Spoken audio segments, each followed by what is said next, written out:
Gixxer বাইকের আসলে মিটারের কোন দাগ সমান সমান কত লিটার তেল, এই হিসাব অনেকে আমার কাছে চায়। যেহেতু আমি অনেক দিন ধরে জিক্সার রাইড করি, আমি এটা জানি। আমি নিজেই নিজের মতো করে ক্যালকুলেট করে বের করছি। তো আজকের এই ভিডিওতে আমি আপনাদের সাথে শেয়ার করব জিক্সারের মিটারে যে দাগগুলো থাকে ফুয়েলের, এই দাগ আসলে কোন দাগে কত লিটার তেল।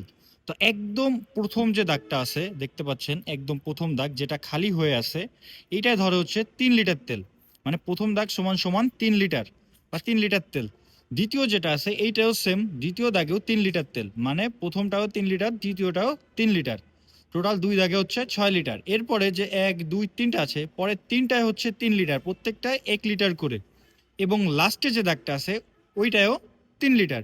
তো 1 2 3, তিনটায় হচ্ছে 3 লিটার করে 9 লিটার, আর মধ্যে যে তিনটা আছে 1 লিটার করে 3 লিটার। টোটাল জিক্সার বাইকে 12 লিটার তেল ধরে। আর এইখানে যখন একদম নিচের দাগে চলে আসবে এবং এইটা লাফানো শুরু করবে, তখন বুঝবেন আপনার বাইকে 3 লিটার তেল আছে। কিন্তু যখন একদম নিচের দাগটা নিজেই লাফানো শুরু করবে, তখন বুঝবেন যে আপনার বাইকে 1 লিটার বা 1 লিটারের একটু বেশি 1.2 লিটার তেল আছে।